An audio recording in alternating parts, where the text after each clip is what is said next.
Damos comienzo a un nuevo programa, Servidores de Dios. Quien te habla es Manuel Cornejo.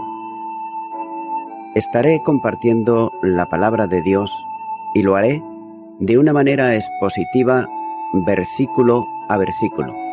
Y en esta ocasión será en Efesios, capítulo 6, versículo 13, donde dice: Por tanto, tomad toda la armadura de Dios para que podáis resistir en el día malo, y habiendo acabado todo, estar firme. Es fácil para los creyentes, sobre todo en el mundo occidental, donde la Iglesia por lo general es próspera y también respetada, el sentirse complacido y olvidarse de la seriedad de la batalla que se libra a su alrededor. Me refiero a la batalla espiritual. Se regocijan muchas veces en victorias que no implican batallas y en especie de paz que no pasa de ser mera ausencia de conflicto. Su victoria y su paz es la del evasor, del llamado a las armas o la del renegado que rehúsa combatir por su país. No están interesados en la armadura de Dios porque no están involucrados en la guerra de Dios.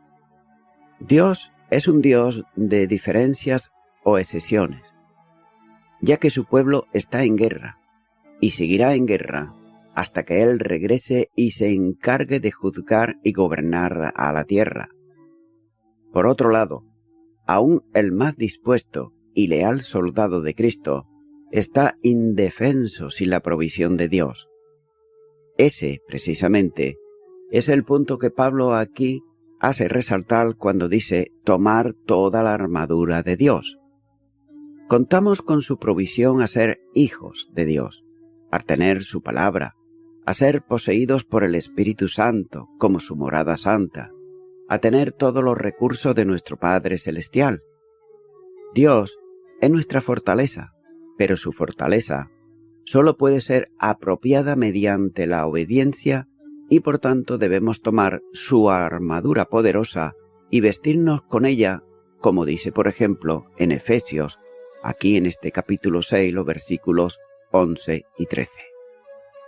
Cada día desde la caída ha sido un día malo para la humanidad y cada día seguirá siendo malo hasta que el usurpador y sus fuerzas sean arrojadas para siempre en el abismo eterno y el lago de fuego. Pero mientras tanto, el Señor nos da el poder para resistir en el día malo, a medida que aprovechamos al máximo la armadura que Él suministra en su gracia. Por tanto, nuestra responsabilidad consiste en resistir y en estar firme. Cuando Martín Lutero compareció ante la Dieta de Worms, fue acusado de herejía. Tras ser condenado por declarar que los hombres son salvos solamente por la fe, él declaró: «Mi conciencia es cautiva de la palabra de Dios, ya que solamente en ella me sostengo, mas no puedo hacer». Todo creyente que es fiel a la palabra de Dios no puede hacer más, simplemente estar firmes en la palabra de Dios. Por otro lado, hace unos 40 años, 3 hombres realizaron campaña evangelística en Irlanda y vieron mucho fruto de su labor allí, es decir, que muchas almas se convirtieron a Cristo Jesús. Pero años más tarde, un pastor irlandés se había convertido en esas reuniones. Preguntó por los 3 hombres.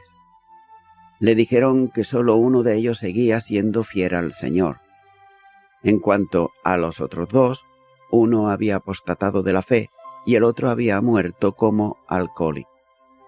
Algunos creyentes, habiendo acabado todo bien en la hora del Señor, se siguen manteniendo de forma continua en la actitud y la acción de estar firme, hasta el final. La cuestión definitiva no tiene que ver con lo que un creyente haya logrado en el pasado, sino con el hecho de que una vez termine la batalla y el humo se haya desvanecido, sea o no sea hallado de pie, fiel, firme y verdadero para con el Salvador. Juan advirtió en su segunda carta capítulo 1 y versículo 8, dice: «Mirad por vosotros mismos, para que no perdáis el fruto de vuestro trabajo, sino que recibáis galardón completo». Es por eso que el gran temor de Pablo era, como dice en la primera carta a los Corintios, capítulo 9 y versículo 27, «No sea que habiendo sido yo heraldo para otros, yo mismo venga a ser eliminado». No sentía Pablo temor de perder su salvación, sino su recompensa, y lo que es más importante, su utilidad para el Señor. Incontables hombres y mujeres han enseñado con fidelidad una clase de la escuela dominical durante muchos años, o han dirigido a muchas personas a Jesucristo, pastoreando incluso hasta iglesias, dirigiendo estudios bíblicos, ministrando a los enfermos y realizado toda clase de servicio en el nombre del Señor, tan solo para que llegue el día en que se den por vencidos de la espalda a su trabajo y desaparezcan en medio del tumulto mundano. Las circunstancias de cada caso son diferentes, pero la razón subyace siempre en la misma, ya que ellos decidieron en algún momento de su vida espiritual quitarse la armadura de Dios, y por esa razón perdieron el coraje, perdieron el poder y el deseo para estar firmes. En la gran guerra espiritual solo estamos llamados, repito otra vez, a resistir y a estar firmes. Como se indicó antes, en Santiago 4 y versículo 7, cuando dice: «Someteos pues a Dios, resistir al diablo y huirá de vosotros». Y también Pedro nos aconseja en su primera carta, capítulo 5 y versículo 8: «Ser sobrios y velad, porque vuestro adversario el diablo, como león rugiente, anda alrededor buscando a quien devorar, al cual resistir firme en la fe, sabiendo que los mismos padecimientos se van cumpliendo en vuestros hermanos en todo el mundo».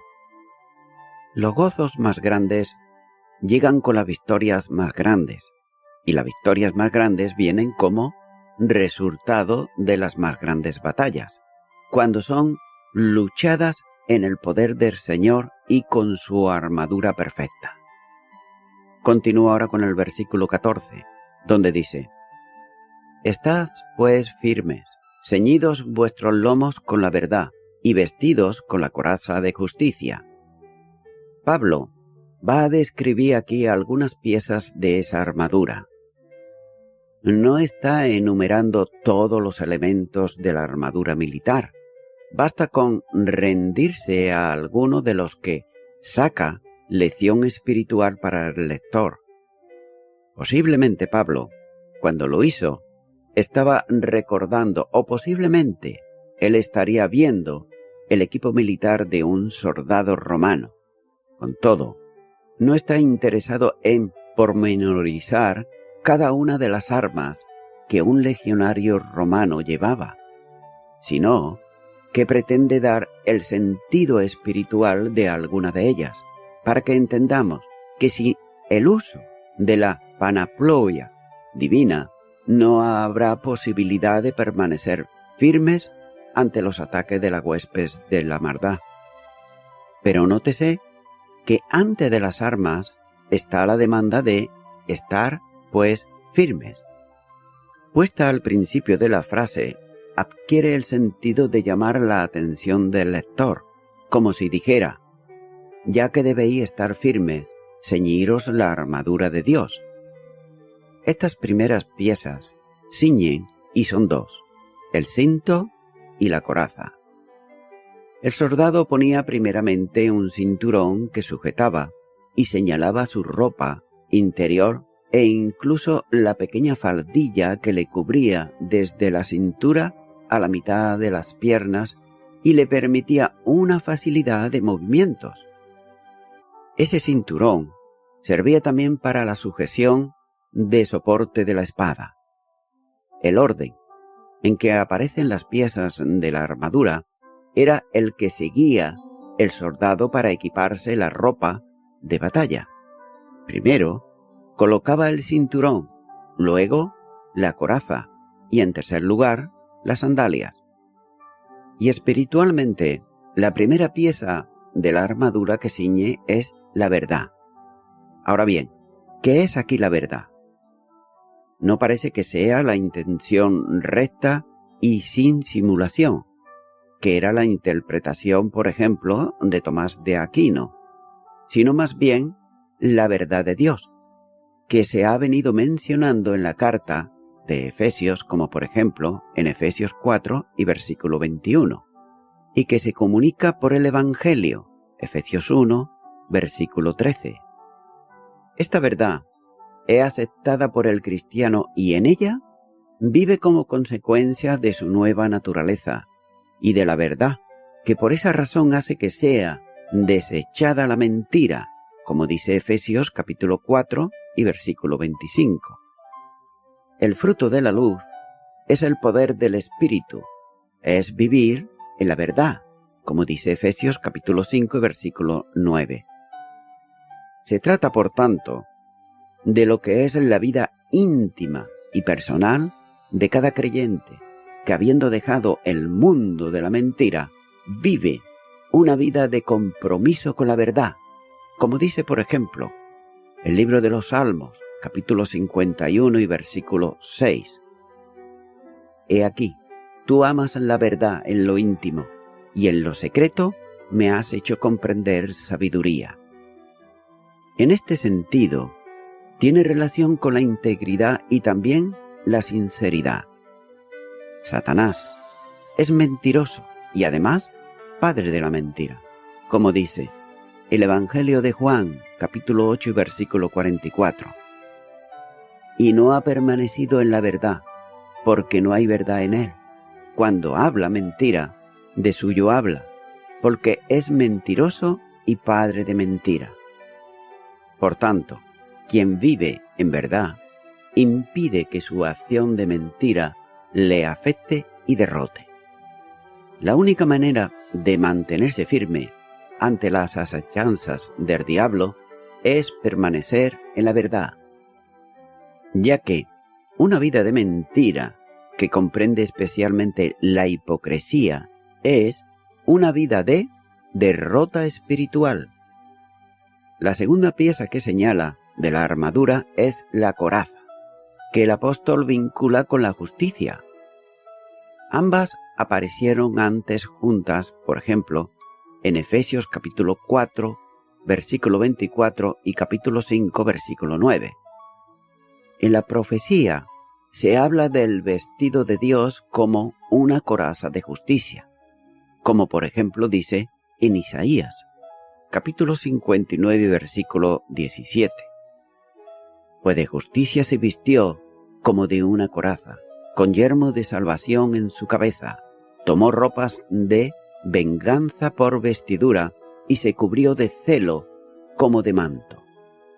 Nótese que la coraza protegía al soldado en el combate, rodeándole tanto el pecho como la espalda. La justicia aquí no es la que imputada mediante la cual Dios justifica al pecador creyente, sino la justicia de Dios que se hace realidad viva en la vida de la persona que ha creído. Es necesario también apreciar que la justicia imputada es con la que Dios cubre al creyente. La segunda carta a los Corintios, capítulo 5 y versículo 21, dice: Al que no conoció pecado, por nosotros lo hizo pecado, para que nosotros fuésemos hechos justicia de Dios en él. Y no pide, por tanto, que lo haga él, como es aquí el caso, ya que la justicia imputada no tiene que ver con el combate del creyente, sino con la justificación del pecado. Es, pues, la justicia que se realiza en la vida cotidiana, una de las llamadas virtudes cardinales. La coraza protegía tanto el pecho como la espalda, manteniendo al combatiente en seguridad contra las armas arrojadizas del enemigo. Esta coraza representa la vida justa del creyente, que el mismo apóstol la llama coraza de fe y amor, en Primera de Tesalonicenses capítulo 5 y versículo 8. Y sólo mediante la fe, que permite vivir a Cristo, se alcanza la victoria y sólo está el camino de amor para quien vive a Cristo. Las acciones justas de los creyentes serán uno de los objetivos de Satanás. El primer homicidio en la historia humana tuvo como razón el odio contra quien vivía en justicia, como nos dice, por ejemplo, la primera carta de Juan, capítulo 3, versículo 12. No como Caín, que era del maligno, y mató a su hermano. ¿Y por qué causa lo mató? Porque sus obras eran malas, y la de su hermano, justas. Las obras del creyente son testimonio de haber sido justificados y además de vivir ya en la justicia, como dice Hebreos capítulo 11 y versículo 4. Pero es necesario entender claramente que no se trata de la armadura del creyente, sino de la armadura de Dios que Él da al creyente. Las obras de justicia en las que el cristiano anda han sido preparadas de antemano por Dios, con ese mismo propósito, dotándole de la justicia que le mantiene además firme, como dice Efesios capítulo 2 y versículo 10. El que vive en justicia se mantiene en victoria frente a las acechanzas del diablo, que buscará por todos los medios que el cristiano caiga de esa posición. Continúa ahora con el versículo 15, donde dice: y calzado los pies con el apresto del Evangelio de la paz. La tercera pieza de la armadura es comparada con las sandalias, realmente las cáligas, que eran las sandalias que usaban los soldados romanos, y que además estaban guarnecidas de clavos. Es interesante notar que relaciona las sandalias con la paz, posiblemente tomada también de la profecía de Isaías, capítulo 52 y versículo 7, donde dice: cuán hermosos son sobre los montes los pies del que trae alegres nuevas, del que anuncia la paz, del que trae nuevas de bien, del que publica salvación, del que dice a Sión: tu Dios reina. Hay que hacer notar que no se trata de vestirse con prontitud para anunciar el Evangelio de la paz, que es una tarea misionera, sino de hacerlo para tener la capacidad de mantenerse firme en el terreno de victoria frente a las acciones contrarias de Satanás. El sustantivo que el apóstol une a la acción de calzar las sandalias, traducido por apresto, apunta no tanto a la preparación de calzarse, sino a la disposición para hacerlo. Se trata de una preparación que permite al soldado pisar seguro en el combate, sin lastimar los pies, y hacer fuerza frente al enemigo en la lucha cuerpo a cuerpo. No tiene que ver con la predicación del Evangelio, sino con la vida consecuente con el Evangelio de Dios.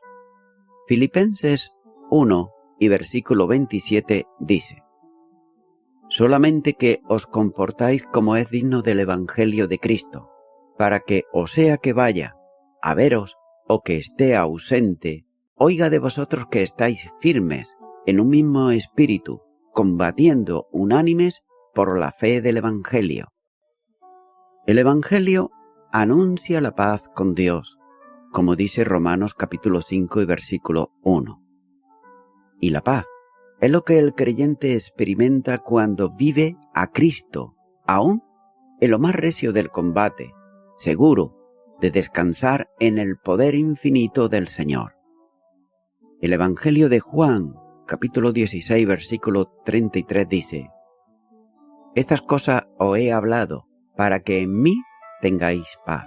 En el mundo tendréis aflicción, pero confiad, yo he vencido al mundo. El cristiano y la cristiana siente profunda paz porque está cierto de mantenerse victorioso en cada acción del combate con el enemigo. Las huestes de maldad, por otro lado, son derrotadas en su intento de inquietar al creyente, que vive en la esfera de la paz, de relación y de la paz de vinculación, como dice el Evangelio de Juan, capítulo 14 y versículo 27. Pero también hay que hacer notar que Satanás procurará inquietar, pero el cristiano no solo está afirmado en la paz, sino que él mismo es pacificador por principio propio de su nueva vida en Cristo Jesús, como dice el Evangelio de Mateo capítulo 5 y versículo 9. Bienaventurados los pacificadores, porque ellos serán llamados hijos de Dios. El Dios de paz comunica su propia paz para quienes son sus hijos suyos y se sostienen en la esfera de la paz. Continuará con el versículo 16, donde dice: sobre todo, tomad el escudo de la fe, con que podáis apagar todos los dardos de fuego del maligno. De la armadura que ciñe a la primera pieza de la que cubre, se trata de un escudo ahora grande, que era levantado sobre la cabeza del soldado y que cuando un grupo de ellos caminaba juntos, ponían los escudos grandes al frente de los que iban en primera fila. Luego, las restantes filas lo levantaban sobre sus cabezas, de modo que todo el grupo de soldados iba protegido por planchas de hierro que hacía muy difícil que le alcanzaran los dardos, las lanzas y flechas que los enemigos le lanzaban. No era tanto el escudo pequeño y redondo para la lucha personal cuerpo a cuerpo, sino que era un escudo de mayores dimensiones. El escudo debe ser tomado voluntariamente por el creyente, hablando espiritualmente, y sirve para ilustrar la defensa de la fe. El escudo de la fe debe ser tomado en todo. Se leen en el texto griego que da a entender que debe ser tomado en todos los casos y en todas las circunstancias, quiere decir siempre. Pudiera también ser una referencia a todas las armas anteriores, pero es, en cualquier caso, la fe aparece como un arma, y un arma de defensa, que es la armadura del cristiano. Se trata de la fe doctrinal o de la fe personal dada por Dios. Ambas cosas son posibles aquí, ya que por un lado, la firmeza en la fe conduce a la derrota del enemigo que no logra sus propósitos, a pesar de que envía sus demonios para predicar mentiras sobre la verdadera fe. Pero no cabe duda que la fe que salva es la misma fe que conduce a la victoria porque está sustentada y depositada en Cristo Jesús, y nos hace vencedores sobre el sistema satánico de este mundo, como dice la primera carta de Juan capítulo 5 y versículo 4. Es la unidad de la fe proyectada para el pueblo de Dios, Efesios capítulo 4 y versículo 13. La fe que se adhiere a la verdad es la fe que sustenta la firmeza de la estabilidad del creyente ante las acciones diabólicas que procuran derribarle de esta posición. Entonces, la fe victoriosa descansa en la verdad revelada que enseña el poder infinito de Dios.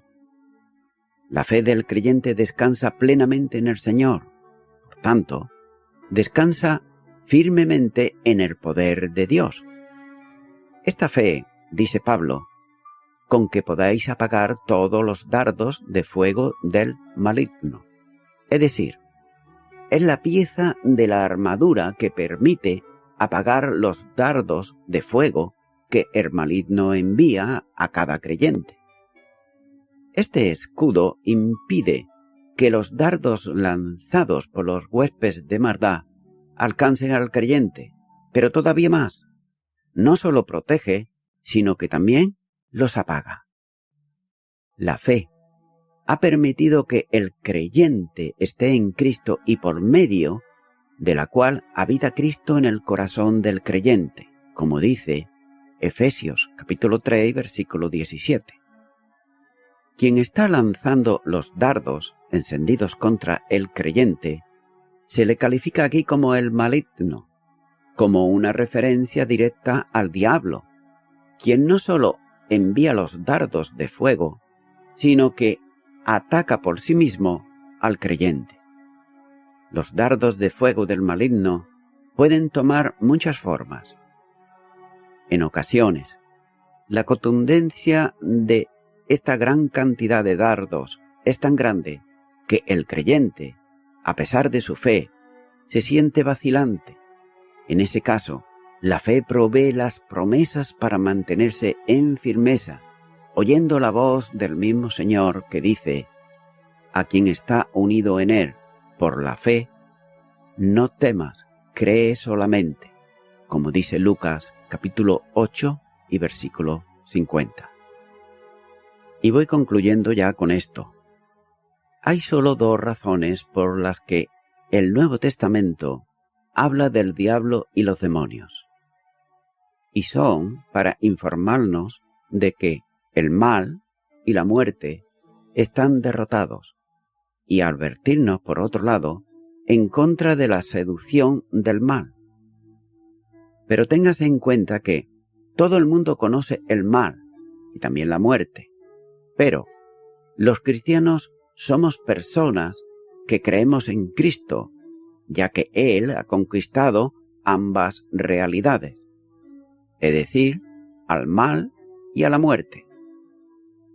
Estimado y estimada oyente, si tú crees esto que acabo de decir y aún no tienes a Cristo en tu vida, pues ahora, en este momento, yo te invito a que hagas una oración de fe si nunca antes la has hecho para recibir a Cristo en tu corazón. Ora conmigo y repite esta oración. Señor Jesús, he pensado hasta ahora que el mal estaba solamente en las personas, pero tu palabra me dice que el que gobierna este mundo es Satanás y sus demonios. Muchas veces he sido atacada por este ser maligno, pero ahora vengo delante de ti. Te pido perdón por mi ignorancia, por mis pecados y por todo aquello que he hecho mal. Me arrepiento de ello y te recibo en este momento como mi Salvador y como mi Señor. En el nombre de Jesús. Amén.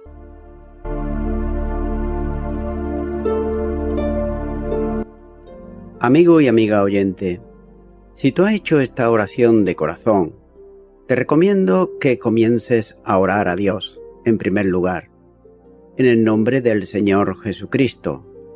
Orar a Dios no es rezar, sino que es hablar con una persona. También te recomiendo que leas la palabra de Dios y lo hagas a diario. Comienza, por ejemplo, con el Nuevo Testamento.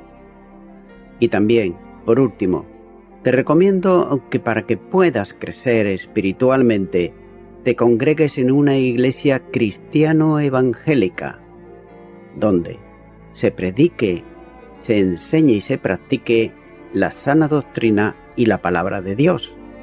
Congrégate ahí y con el tiempo podrás crecer espiritualmente y también servir al Señor Jesucristo. Que Dios te bendiga. Y a toda la audiencia, nuevamente ya me estoy despidiendo de todos ustedes y será hasta el próximo programa. Que Dios os bendiga a todos.